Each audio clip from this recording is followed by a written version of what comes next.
Hi friends, it is Aimee Esther here, and I wanted to start a little series going through all the different chronic illnesses I have and explaining a little more in detail about them, so when I do future videos, hopefully I can refer back to these and you can know a little bit more about my story, all the different things that I have. And today I wanted to start with PCOS, Polycystic Ovarian Syndrome.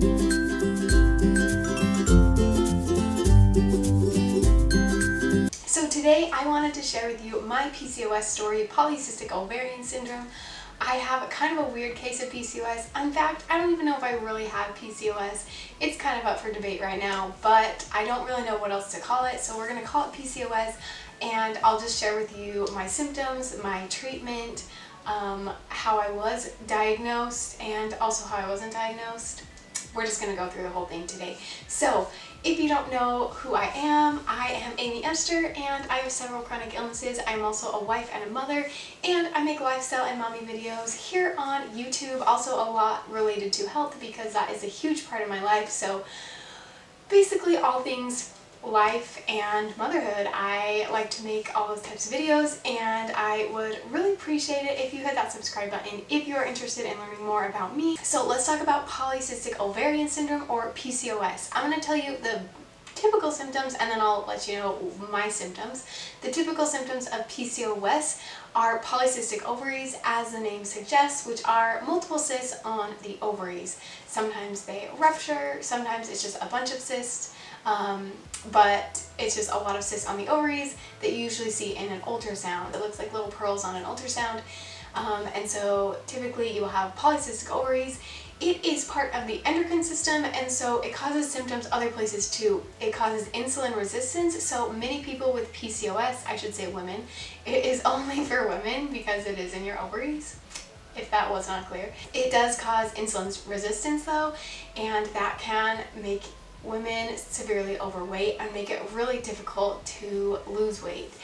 The other thing that can happen is high testosterone, which can cause hair growth and manly features, particularly on the face. A lot of women with PCOS just have a lot of hair growth on their face, which sounds super awful, but there are ways to manage it.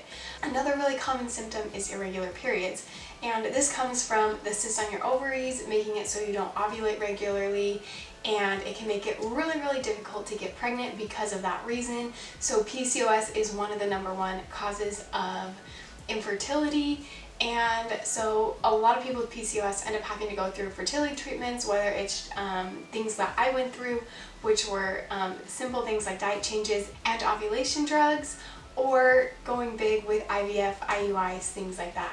But because you don't ovulate very regularly, most people with PCOS do need a little bit of help to get pregnant, and so infertility is another symptom. So those are the common symptoms. Now let me tell you about my specific PCOS because it is really atypical. I am not extremely overweight. In fact, if you watch my weight loss after baby video, I'll link it below. I lost the baby weight super fast, and my whole life I've been between about 10 pounds. Okay, not my whole life, obviously, but since I stopped growing, I am always between those 10 pounds, and my body doesn't really gain weight very fast, but it also doesn't lose weight very fast. And so I really have never been overweight. I'm just kind of average, not super skinny, but not overweight. So I was tested for insulin resistance, and I am not resistant to insulin, which is what causes overweight in people with PCOS. So that is a little weird because my insulin is totally normal. Other thing that's a little atypical about my PCOS is that I don't have irregular periods. Okay, actually technically they are irregular. If you know me, you're gonna get all the information. And just know that I don't really have a filter. I don't really feel uncomfortable talking about this kind of stuff. So if it makes you feel uncomfortable, if you know me, then you just might want to stop because I'm going to talk about my periods a little bit.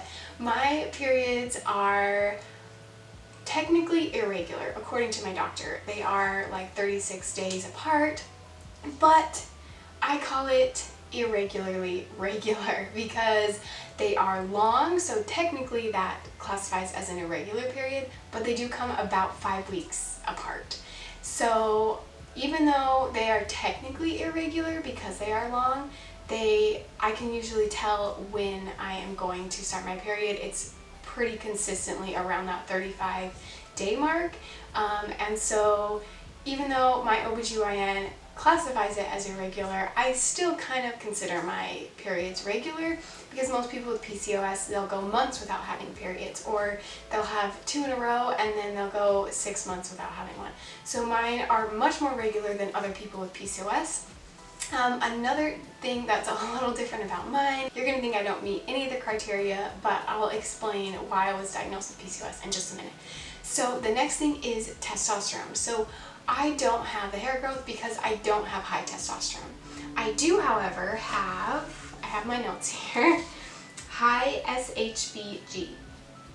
So SHBG is the hormone that decreases testosterone. Most people with PCOS have low SHBG, and therefore the hormone that is lowering their testosterone is not really working, and that is why they have high testosterone, if that makes sense. But for me, I have a high SHBG, and therefore my testosterone is normal. So the hormone that lowers the testosterone is high. So I kind of have it backwards, but I still have a hormone imbalance there. And so that is why I was diagnosed with PCOS. Because in order to be diagnosed with PCOS, you need to hit 2 of the criteria. Or maybe it was 3. Let me look. Okay, so Google has backed me up.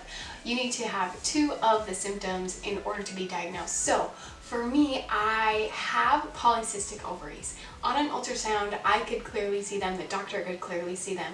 I have many cysts on my ovaries. And I also have testosterone-related hormone imbalance.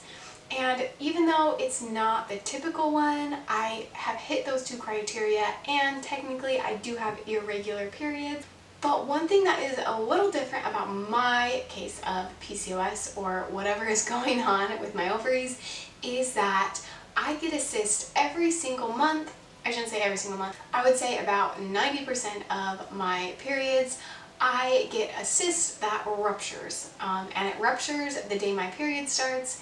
And it is so painful. If you've ever ruptured an ovarian cyst, you will know. It is super painful. I would probably compare it to kidney stones and even childbirth. Like, it is super painful. And so I get those every single month, which is atypical for people with PCOS. I have been in PCOS support groups on Facebook, talked to other people with PCOS, and they definitely have had cyst ruptures, but it doesn't seem like they have more than the typical woman. And they just have a lot of cysts on their ovaries and make it so they don't ovulate.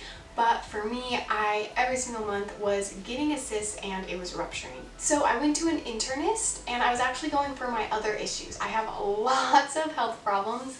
If you watch my channel, you'll learn all about them. Lots of videos coming about them. But I was trying to figure some things out. And I was also dealing with infertility. And so my internist tested my hormones, and he said, well, you are having a hard time getting pregnant. You have this high SHBG hormone, and your periods are technically irregular, so therefore you have PCOS. Then I went to my OBGYN, and he did an ultrasound and said, yes, clearly you have polycystic ovaries, and I could see them very clearly. He said this hormone is high, and technically your periods are irregular, so yes, you have PCOS. So after that, I ended up going to an endocrinologist because I was still having so many health problems, and if you know my whole story, it took me a long time to figure out what was really going on with my body, and so I went to a lot of different doctors. So I went to an endocrinologist, and he said, no, you don't have PCOS. You don't have high testosterone, which is typically how it is, and even though you have polycystic ovaries, your periods are basically regular, so I don't think you have PCOS. He tested me for a bunch of other stuff, wasn't very helpful. Then, a few years later, I was still dealing with some health problems, but I was trying to get pregnant because I had kind of given up on finding answers. You can hear my whole story in some of my other videos, but anyways, I was trying to get pregnant. I had had a miscarriage and I was really struggling, and I went to a reproductive specialist, and he told me that I didn't have PCOS as well.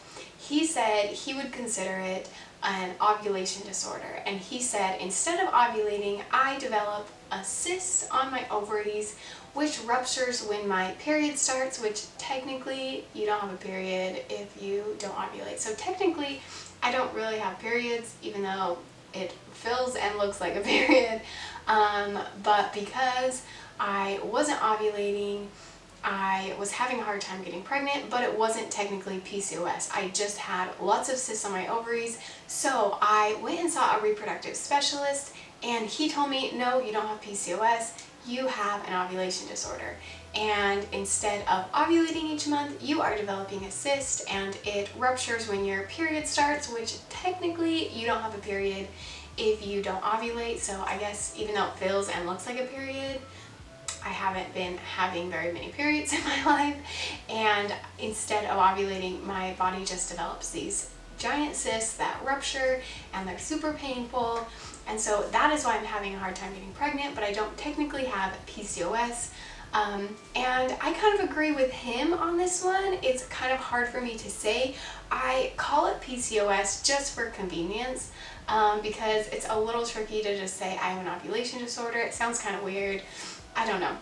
I don't really know how else to explain it, and so I call it PCOS, and then I kind of explain a little bit more about it when people ask me. But since my other doctors did diagnose me with PCOS, I don't feel like I'm cheating or lying because I say I have PCOS when I'm not sure that I really do. It's really hard to say. And it's not one of those things, it's just a simple blood test. It's just, do you have these symptoms or not? So anyways, that is my weird case of PCOS, but I was able to get pregnant twice. One of them unfortunately ended in a miscarriage, but I did get pregnant. I went on Clomid, which is an ovulation drug, and that's how I got pregnant the second time. The first time I was on a really strict diet, and I had just gotten my endometriosis surgery. That's a whole nother story because I also have endometriosis. But I hope that if you watch this that you learned something from it, and maybe it helps you if you have a weird case of PCOS or weird symptoms that no one can figure out, or maybe you have PCOS and just wanted to compare symptoms with me. I hope this video was very helpful for you. If it was, make sure you leave me a comment. Tell me about your PCOS symptoms. I want to hear about it. Is there anyone out there like me who has like a weird ovulation disorder? Because I really haven't met anyone who has the same symptoms as me when it comes to these polycystic ovaries and rupturing every month and all of those things. So if anybody feels those same symptoms as me, I would totally love to hear about it and connect with you. If you enjoyed this video, make sure you hit that thumbs up button, and will you please subscribe to my channel. I love making YouTube videos. I have a little audience here, and I love my 50 subscribers that I have right now, but I would just love to grow it and meet new people and just make a little health and mommyhood community here. So if you enjoyed this video, make sure you subscribe. Sorry I'm babbling a lot, but I will see you on the next one. Thank you.